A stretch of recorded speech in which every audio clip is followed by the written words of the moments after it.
Good morning, Wolf Region. Thank you for joining us for another Saturday morning training. And you might remember from last week, we call this Primerica Policies Primerica Products and Principles. This is all so new to me, but thank you and welcome. We're going to be covering a couple of things that I hope are really useful, and I want to first review a little bit about what we talked about last time. Last Saturday morning's video is still available to you on YouTube, and you should see the link for that on your trail of text messages. But last week we talked about term insurance, the three different types of term insurance: annual renewable term, decreasing term, and modified level term, which is the kind that we sell. And the reason that I want to bring that up to you is because that's going to come in handy in today's training. We also talked about whole life insurance, and the main features of whole life insurance are the fact that for the first at least 2 years, all of your cash values go up in smoke. So you're putting the money in, 24 months later, there's no money built up because the rate of return on that thing is negative 100% rate of return. They take the money out, they keep it, you lose it, boo-hoo. Feature number 2 is, if you remember, the average return on that cash value account is 1.3% nationwide. The one that I had was especially good. It was negative 1.5%. But you never earn real market rates on the rate of return. Number 3, in order to take your money out, you have to borrow your own money to take your money out. That to me, I thought was a joke when I first heard that in 1984. But it wasn't a joke because it was written in my contract in black and white, and I had never seen it because Americans don't read their contracts. We want people to read their contracts, and if you can't, have somebody show the features to you. Now, and before I do number 4, let me tell you why we're doing this training on insurance, why we're being so specific about the products. We're going to be very specific in future training about mutual funds and variable annuities and fixed annuity. We're going to cover all that stuff in future classes. But the reason that I'm doing this is because if we believe what the other guys are doing is wrong, we need to be able to defend it. And we can't defend it with opinions. We have to defend it in black and white. And so I want people to be able to know, you don't have to know how to read a contract. Go get an attorney if you want to understand a whole contract. But you need to be able to point out the features that will make a difference to the client, the material facts. And that's what this training is about. You already have the material facts from last week about term insurance and whole life insurance. You're going to get a lot of stuff today about universal life. But feature number 4 of the whole life policy is the fact that 1, 2, and 3 don't really matter, because everybody dies, right? So far, the statistics on death is really close to 100%. Now, Elijah didn't die, Enoch didn't die, but that's not likely to happen to either one of us. So we're all likely to die. And when a person dies with a whole life policy, all the cash values become irrelevant, because that whole life policy is really decreasing term inside. Remember, the insurance part is decreasing while the cash value is increasing. And when a person dies, the beneficiary gets the sum of the two, which is still only the face amount of the policy. Well, you thought you were buying 2 things. You were only buying one thing. If you die, then the cash values become irrelevant. If you live and you decide to take the money out, you want your cash values. As soon as you take those cash values out, then the insurance disappears. You've canceled your policy. And so you pay for 2 things, you can't get but one. And that was the evil that I started off with when I first started training with Primerica. Then I started learning about universal life. And I thought this was the opportunity for insurance companies in America to be the heroes of the American economy. They could combine the insurance with an investment, pay one check, and then you get the insurance, and then you get the investment, and the insurance stays level, and the investment goes up, and if you die, the beneficiary gets both of them, and they didn't do that. They had a chance to do that back in 1978. They didn't do it. They actually kept the program the same. Now, I want to tell you today how universal life is structured, because whole life was structured honestly. You hear that? Whole life is an honest product. In the product, it's very clear that you're getting screwed. It's just completely clear in the product. It's in writing. You have all 4 of those features of the funny bank that we talked about. They're all in there. And so whole life, as terrible as it is honest. It really tells you what's going wrong in the policy. Universal life was not developed that way.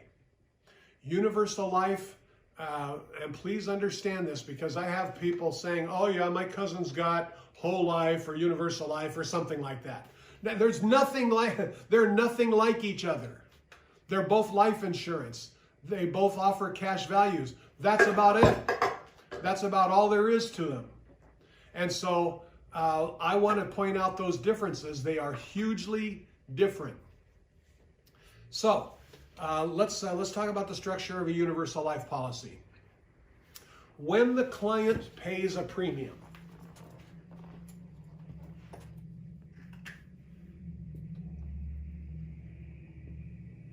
now, no laughing at teacher's art, because I'm a terrible artist, okay? But the client pays the premium, and the premium goes into a bowl. That bowl is called the accumulation account, okay? The accumulation account has the money building up, and as the years go along, it builds up a little higher and higher. And this amount here is what's built up in the accumulation account.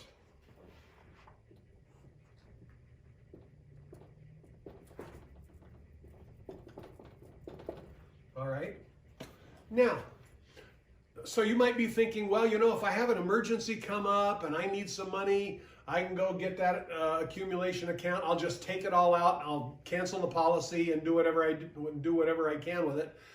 But this money is not yours. This money is not yours. It belongs to the insurance company. It's on paper only. That money doesn't really exist anywhere. They're just putting the money into the bowl. Now, what you would be able to get if you were to surrender the policy is what's called the cash surrender value. That makes sense, doesn't it? That if you surrender the policy, you would get the cash surrender value.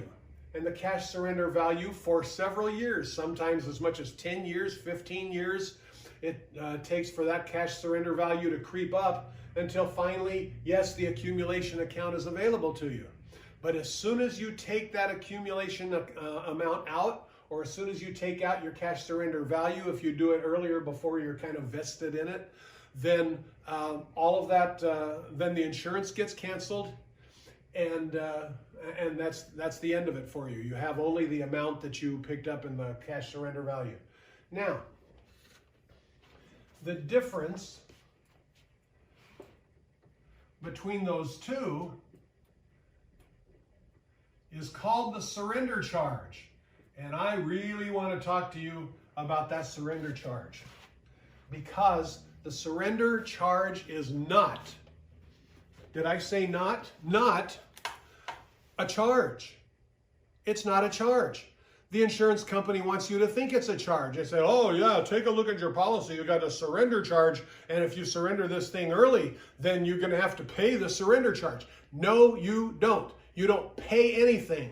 This money this money up here was not yours. This money here is what you could have gotten. This is all the money that's in there. This money is on paper only. It's on the company's books. That's nice. I'm glad they got the money. You paid the premium, and they build up this money. That's their money. But this money, the amount that you could take out, is all that you could take out. You don't pay that surrender charge because this top amount was never yours. Now, the reason that I point out that differential is this. When you talk to a person about replacing their policy, then they're going to say, "Oh yeah, but I'm going to lose all that money. I'm going to have to pay a surrender charge." You need to be ready. This is one of the reasons why we're doing this training. You need to be ready. You need to be able to tell them that's not a charge. It says surrender charge in the policy. That's because they don't want you to cancel the policy. We understand that completely. Okay? They don't want to lose that business. And so they call it a surrender charge. It's not a charge. You need to be able to explain that to the client. You're not paying any extra money because the lower amount is the only amount that was really yours. Okay? Now, Universal Life is not the legal name for this product. And so you need to be able to recognize the legal name. It's FPAL. Flexible Premium Adjustable Life. That is the legal name for this product. And I want to spend a little bit of time on this. Now, you know, I know that there are many people in Primerica who think, "Dave, you're teaching too much detail. You need to keep it simple for new people." You know what I've discovered about the American people? They're not stupid. And Primerica people are even less stupid than the American people in general. Primerica people need to know the details because we've got to know how evil this stuff is so that when the questions come to you, which they will, you need to not have to go, gee, I never saw that before. You need to understand the product. And you know who else does not understand these products? The people who sell them.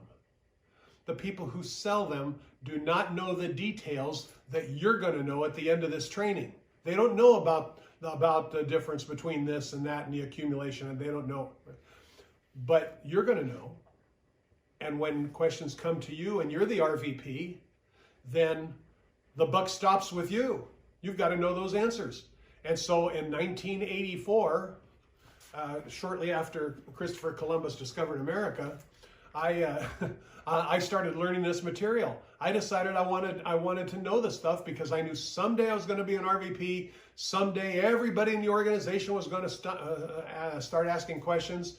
And when I had 52 people in my base shop that were coming to me and asking questions, they were all different questions, and I needed to know the answers. So that's why you're having to go through this detail. Hang on, please just take notes, and you'll see this over and over. Okay, but today the first time might be a little intimidating to you. This is how it works, but here's a difficulty. Universal Life works substantially the same as whole life in that it's term insurance, and the cash value, even though the cash value may adjust, may make changes, the cash value can go up. But here's a major difference, and this is the difference. So stay tuned for the next few seconds. This is the difference that's going to make it easy for you to replace Universal Life. Are you ready? Now, the type of insurance that is inside whole life insurance we talked about last time was decreasing term. Cash value went up, the insurance went down, so you were paying that level premium. The insurance part was decreasing. The face amount was staying the same because it was the sum of the two. That's not the way it is with Universal Life. Universal Life is not decreasing term with a cash value. Universal Life is annual renewable term with a cash value. Annual renewable term. Now, what did you learn last week is the case about annual renewable term. You learned that the coverage stays level, but the premium increases every year. Why? Because you're more likely to die every year. So as the premium is going up, you've been putting extra money into the pot, and so you're overpaying, and so that money is accumulating. But as time goes along, there's a table inside here that shows you the disaster that's about to take place in the coming years. And I'll show you that table, even though you won't be able to read it. But when you borrow somebody's policy in order to analyze it, which, by the way, I'm always happy to help people do that. I have a computer program that does it. It's an extremely powerful program. But this is what that table looks like. It's the monthly mortality cost of insurance. It might be called the monthly insurance cost. It might be lots of different names, but look for that table. It goes up every year, those premiums. And that's how the insurance is building up inside, the cost of the insurance, as people have this thing for longer and longer. Now, the reason I point that out is because this table is going to be how you can replace that universal life policy. You just show it to the people and say, you know, right now, John and Mary, you're overpaying because the cost of insurance is really $36 and you're paying $120. And so you're putting extra money into this bowl and the accumulation account is building up. Don't get excited about that, John and Mary. That accumulation account doesn't belong to you, but you're putting that extra money into the bowl, okay? Now, but as the years go along, next year the cost of insurance is going to be maybe $38, and the following year $41, the following year $46, and it goes up and it's $59 and $71 and $103 and $117, and you're paying $120 a month, and now eventually when you get a little older, that's not going to be $117, it's going to be $125, but you're still paying $120 a month. Well, where's that extra money coming from? It's coming from your bowl. So they take the money out of the accumulation account to make up that difference. But instead of 125, it goes up to 143 and 176 and 214. How long is it going to be, John and Mary, before the money in that bowl is gone? And so the accumulation account is zero. And this question used to be on the insurance exam here in California. I don't know if it still is because it's been a week or two since I took the exam. But this question used to be on there. What happens when the accumulation account in a universal life policy reaches zero? And the answer is the policy enters its grace period. What does that mean? That means in 30 days, it's gone. No insurance, no cash values, no nothing. That's the disaster of universal life, that the insurance that's inside is annual renewable term. Now, I want you to remember the following sentence. All life insurance is term insurance. All life insurance is term insurance. There are those three kinds of term insurance we talked about last time. Then in a whole life policy, it's decreasing term inside. In a universal life policy, it's annual renewable term. All life insurance is term insurance, but then the fluff that's built around it, that's the cash value account. That's separate. That's not insurance. And so all life insurance is term insurance. John and Mary, I want you to know at the onset, all life insurance is term insurance. So we need to analyze the fluff that's built around it. And that table in their universal life policy is going to show them this is really term insurance. Now, I will be talking about this next time when we're talking about how do you actually replace these policies, but just a little hint. Of course, you have to have a life insurance license to even talk to people about their insurance, okay? So make sure that you're appropriately licensed. But once you are licensed, you can legally borrow their policy, and I'll tell them, John and Mary, I'd like to borrow your policies for a day or two, take the information, put them into my computer at the office, and then we'll come back, we'll show you the results, and of course return your policies to you. Fair enough? And most people will say, well, yeah, that seems harmless. Okay, so you borrow those policies and you take it to the office, and I can help you analyze them too. With term insurance, Picking up the policy is sufficient. That'll give you all of the information you need about the insurance policy. With whole life insurance, it's an honest product. It's a terrible product, but it's honest. So you pick up the policy, that's all the information that you need about it. But with universal life insurance, that ain't the case. When you pick up a universal life policy, if you don't also pick up the policy illustrations, we used to call them the dream sheets. But if you don't pick up the policy illustrations, which means their initial proposal, you got to pick that up with the policy, because that's where the cash value information is in there. Now, why is the cash value information not in the policy?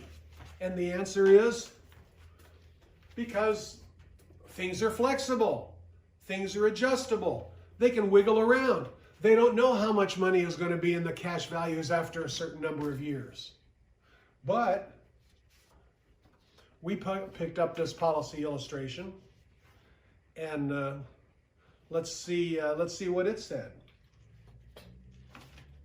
Now there's one page in here that says if you just get the minimum guaranteed interest rate, then you're paying, and this policy is paying $200 a month. Actually, it's a young lady. She was paying $200 a month, $2,400 a year.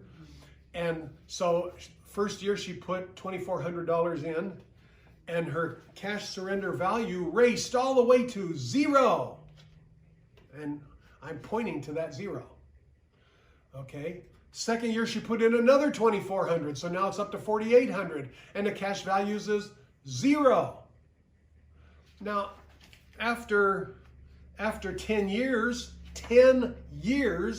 she's put in $24,000, and the cash surrender value is now raced all the way up to half that amount, $12,743. What's wrong with this product?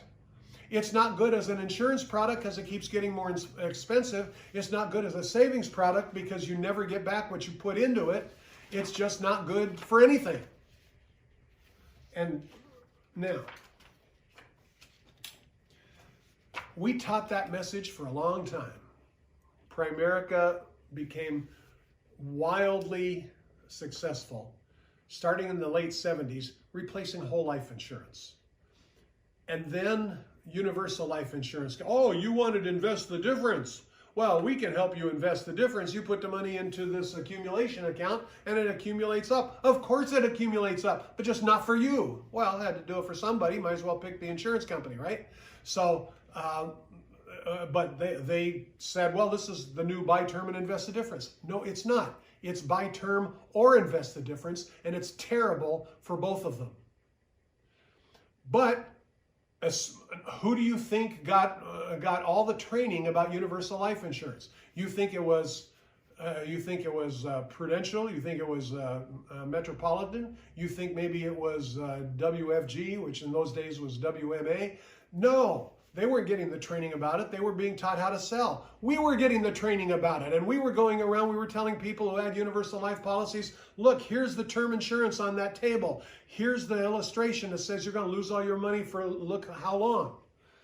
And we were the ones that understood the product the best.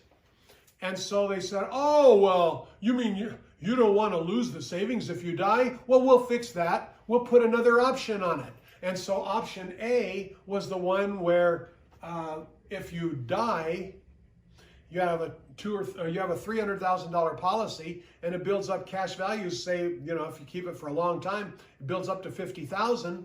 Then if you die, you'd think that the beneficiary is going to get the $350,000, but they're not. They're just going to get the $300,000. And so the insurance company said, well, Primerica is saying that they're going to lose the savings, so we're going to reinvent an option B. So option A goes like this.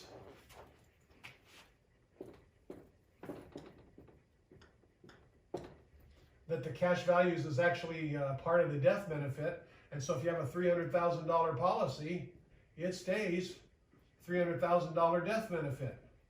But now to take care of the problem, it was a problem for the insurance companies, that we knew that you lose the savings if you die. They said, okay, well, this time, as the cash values build up, we're going to give the beneficiary both. So you get not only the $300,000, but you also get the amount of the cash value buildup, and they're going to say, you see, now you don't lose the savings if you die. That's not true. Surprised? Gee, when has an insurance company ever misled me before? It's just not true, because that extra money that you're getting, that your beneficiaries get if you die, that extra money is not the cash values. It's in the amount of the cash values, but what it is a product that you will never see sold on the market. It's called increasing term insurance, where the amount of the insurance actually goes up. Now, where do you see increasing term insurance? Right here. This is where you see it. That used to be on the state exam too, by the way, that you weren't getting the cash values if you die. You were getting additional insurance. So now you're paying additional premium for a rider on your insurance policy that allows the insurance to increase. Now, do they call it a rider? No, they just call it option B. Some companies call it option 2. Some companies said, oh, well, we can figure out how to fake people out. And so they reverse it and they call it option 1. But either way, checking the policy, if the death benefit is a level face amount, it's this one. Option A, and option 1 is almost always what it's called. If it's the face amount plus the accumulation account, then it's the second one. Most companies call option B or option 2. Okay? Now, I've talked a little fast. I've gone through this stuff a little quickly, but you can go back over this as many times as you want, and hopefully that'll be helpful to you. I'm looking forward to next week's class, by the way. We're not done, okay? But I'm looking forward to next week's class when I get to show you exactly how do you replace each different type of insurance, okay? But for now, I want to cover the last part that we're going to be covering, which is variable. Now, beware. Whenever you see the word variable regarding an insurance product, an annuity, or anything like that, it takes 2 licenses to talk about it, okay? There's variable life. That's the first one. This came out 40 years ago. Variable life insurance. Why? Because we were replacing universal life insurance already with buy term and invest the difference in mutual funds. So the insurance companies were thinking, well, let's give them buy term and invest the difference in mutual funds. And so they came up with variable life. What is a variable life policy? Variable life is a whole life policy. It's whole life. Okay? Variable life is whole life. But now, when the cash values, and so it's the same thing, decreasing term and the cash value account. But here, the cash values are not just paying interest, pathetic little that it was, but the cash values are invested in mutual funds. Okay? So inside the variable life policy, because it's really just insurance plus that insides, is going to be a separate account. And you know what the name of that account is called? It's called the separate account. That's what it's called. Okay? A separate account is made up of all sorts of little accounts, and you get to choose how those are invested. And you may be thinking, well, they've done it. The insurance company succeeded. They gave us buy term and invest the difference. We're going to write one check to the insurance company, and that's going to take care of things. And so I've bought term and I've invested the difference. No, you haven't. It's the same thing as before. It's buy term or invest the difference, because you still don't get them both if you die. A variable life policy is a whole life policy. It's just that the cash values are building up, if they build up, because remember that mutual funds are not guaranteed, but it builds up in that separate account. Now, that's not you investing in mutual funds. You want to prove it to yourself? Nationally, the largest sales charge that is legal to charge for a mutual fund is 8.5%. And I don't know of any companies that even charge that much. But the sales charge on a variable life policy, you will see them as, I saw one that was as high as 30%. The sales charge on the separate account part of this policy was 30%. And then there were all sorts of other things that they charged for. Now, remember how with a universal life policy, if you borrow the policy so you can analyze it in your office, you have to borrow the policy and you have to borrow the policy illustration. With variable policies, you have to borrow the policy illustrations, the dream sheets, and you need the prospectus, the original prospectus. Now, the prospectus for an investment, and it is an investment, it's just you're not the one investing, but the prospectus for an investment very often comes on very thin, kind of onion skin paper. You'll recognize that it may or may not be blue or green print, but one way or another, you need all three of those. You need the policy illustration, the dream sheets, and you need the prospectus. Does that make sense? Okay. Why? Because the prospectus has all the goodies. It's the prospectus that you're going to use to replace these. So make sure that you tune in next week so that you can see how you do each one of those replacements. Variable life is whole life insurance with mutual funds taking up the cash values. But then after that, people were saying, well, yeah, but variable life is a whole life policy. Now, the feature that led people to universal life was the fact that the premium was flexible. That, well, if I have a tough month and I can't make my policy premium, then I don't have to. I don't have to pay it, and the premium will just come out of the bowl. And so it was a flexible premium. You could pay zero, you could pay less, you could pay the amount you're supposed to pay, you could pay more if you wanted to hope that this thing became an investment. Be careful with that one because that can get them into tax trouble if they invest too much money into the policy. But the premium is flexible, okay?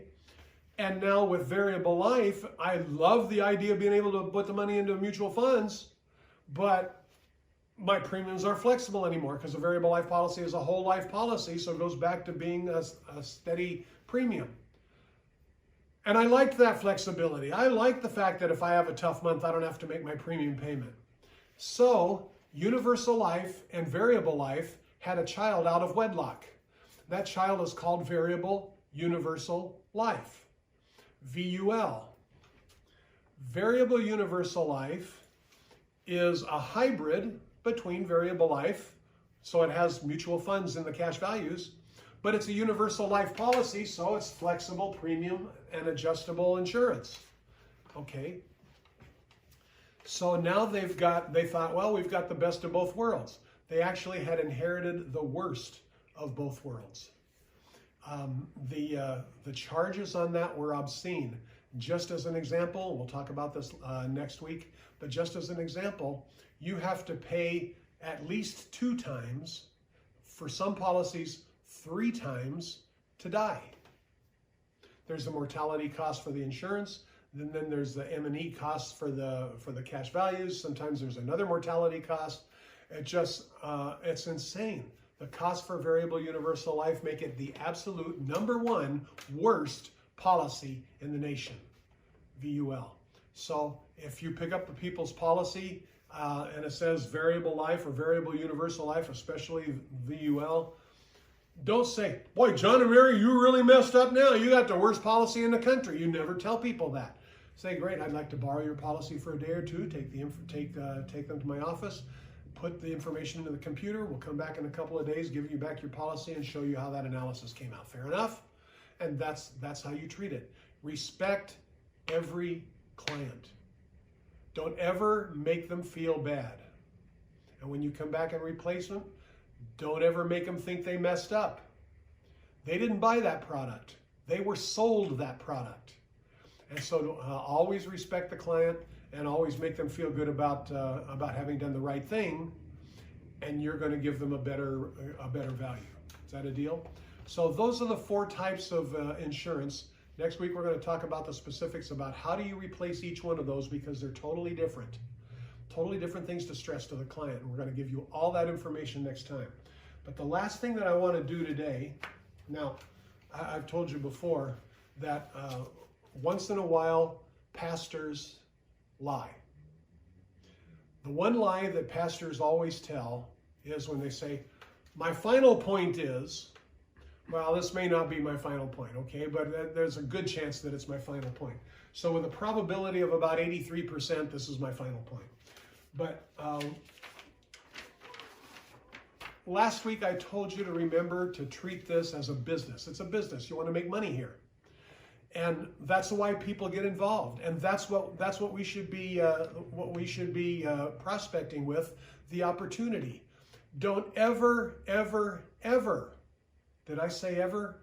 Ever. Don't ever prospect with, I can save you money on insurance. I can get you a better return on an investment. Don't ever prospect that way. How do you prospect? Same way they prospected me in 1984. Dave, could you use some part-time income? It took me a while before I got the tongue back in my mouth. Yeah, I can use some part-time income. And that's how they did it. Did they get to transaction and all that kind of stuff? Well, once I needed it, got married and had some kids, yeah. All right. So, how do you prospect here? With opportunity. But beware. A little bit of California contract law here. Who is a person in California contract law? A person is somebody who has reached the age of majority and somebody who has mental capacity. Now, in my case, they probably have to make an exception in the second part, but it's anybody who is, both of those things are true, all right? But that's not who a person is as far as you building your organization, okay? Here's who a person is. Somebody who is 25 to 45 years of age,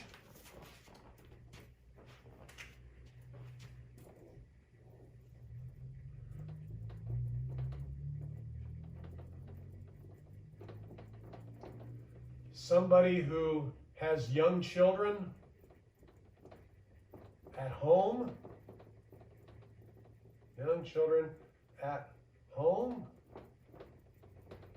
and thirdly,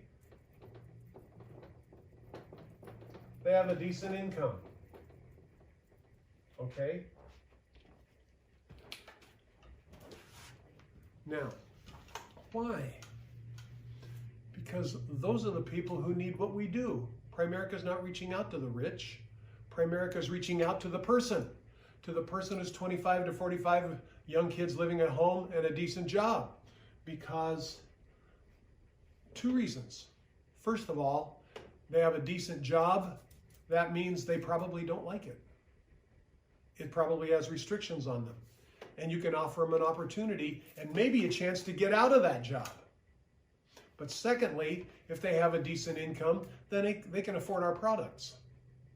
And so this is whom you prospect with. Now, many of you, probably all of you who are viewing this today, and many of you who are going to be viewing it in the future, know the name Doug Hartman. Doug Hartman is the one who brought us up in the business.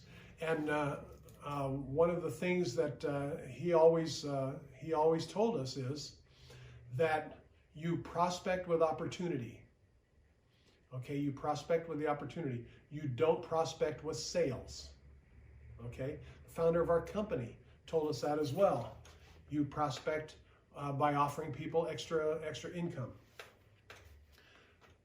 When you talk to people, you become an inviter. That's how you prospect. Not, we can give you a better deal on this. Don't talk products. We can get you a higher return. Art Williams, the founder of our company, used to say, dadgummit folks, nobody wants to buy nothing, nobody wants to sell nothing, and nobody wants to join nothing, but everybody needs a dadgum part-time income, right? Well, that's exactly what people need. And so that's how we talk to people. Could it be a career change in the future? It could be, but not everybody's going to want a career change. So Um, that's who a person is. Those are the people who need what we do. Now, how do you build an organization? How do you start getting paid? We want you to get paid. And so let's assume first that you are a licensed individual. You have a life insurance license at least. And eventually you're going to need to get a securities license. I will be telling you at what point in your Primerica career you want to start applying for that securities license. But once you have that life insurance license, then it is legal to pay you for business being transacted. Okay?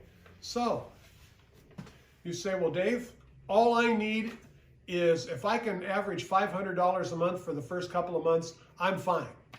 Okay? I need $1,000 for these first 2 months, and then I'd like to keep that going, and I'll be happy for the rest of my life with $1,000. You know, that's fine with me. Okay? What do you need to do? You become an inviter. You invite a person to come to the Thursday night business briefing. Now, if you are in a time as we are right now when everybody is kind of being segregated because of disease, then you still invite, but the way they come to this meeting now is they do it through Zoom.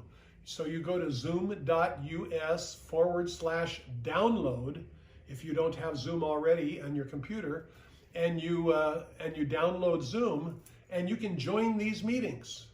You know, and every week you're part of my organization. Every week I'm going to send you the link for a YouTube video for this training class. But those classes are done by Zoom, and so you need to be able to plug into Zoom for Thursday nights. Okay?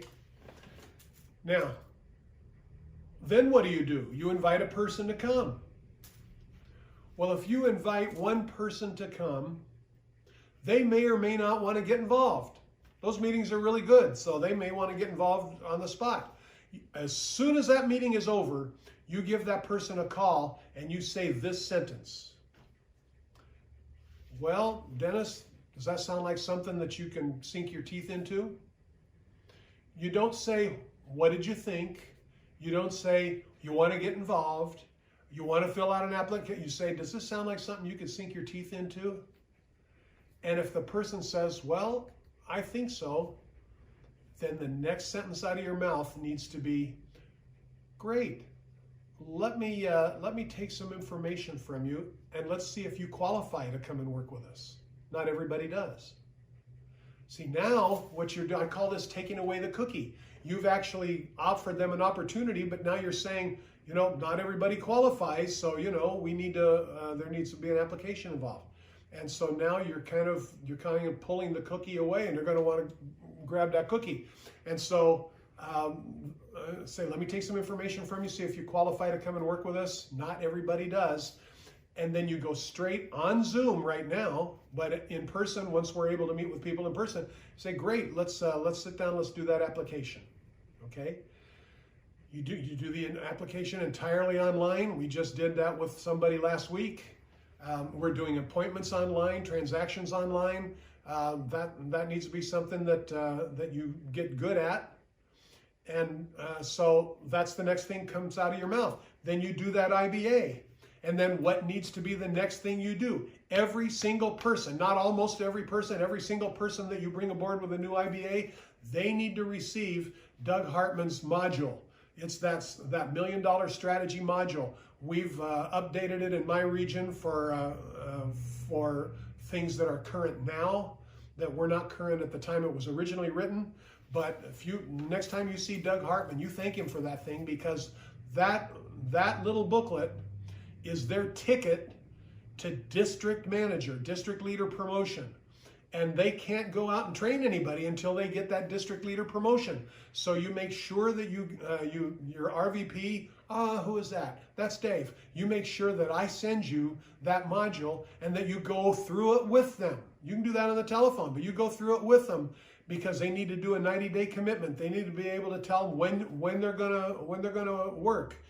They need to know what are the steps to get there, and it outlines every single step to district leader, everything. And so that would be the next thing to do. You do that module. Now, what's going to happen when you do that module? There's a place in there for you to start writing down the names of the people that are important to them. Now, they're going to give you names of people who are 73 years old and don't need what we do and wouldn't be able to get what we do anyway. And you take those names, take those phone numbers. And they're going to give you the names of 18-year-old kids who are surfers and spend every summer, every summer at the beach. You take those names too, because Doug Hartman hired somebody who hired somebody who hired somebody who hired a kid named Mike Sharp.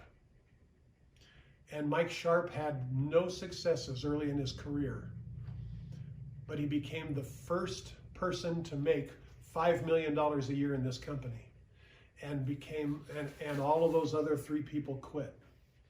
How would you like to have been one of those 3 people who quit and could have had Mike Sharp in their organization? Well, Doug was here to stay, and he's the one who ended up with him.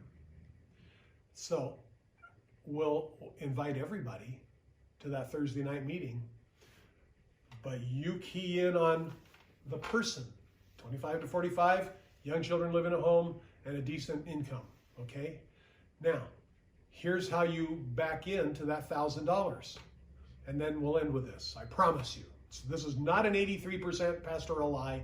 This is, I promise you, okay? Here's how you back it up. You start with your income goal.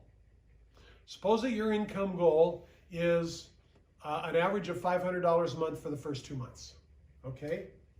Now, I don't know if you can see this, probably not, but that's okay, we can send it to you. But here's what you do. Every single week, every week, no exceptions, you invite a person, one of these people, to that Thursday night broadcast, that Thursday night meeting if we're able to meet in the office. One person every Thursday, no fail. Follow up with every one of them right after the meeting with the things that I just told you, okay? Now, that's 4 new guests for the month. You're going to hire all of them? No. But you may hire one of them. But here's what you are going to get out of it. You're going to get at least 3 new first appointments. Now, why do I mean first appointments? We never sell, in my organization, we never sell anything on a first appointment, because we have to earn that client's trust. We have to give them something of value before we can expect them to want to do business with us. And what do we give them of value? It's financial needs analysis. This thing plans their entire financial future. It's a picture of where they are today, where they want to be tomorrow when they retire, exactly how to get there. It covers every part of their financial lives. This has value.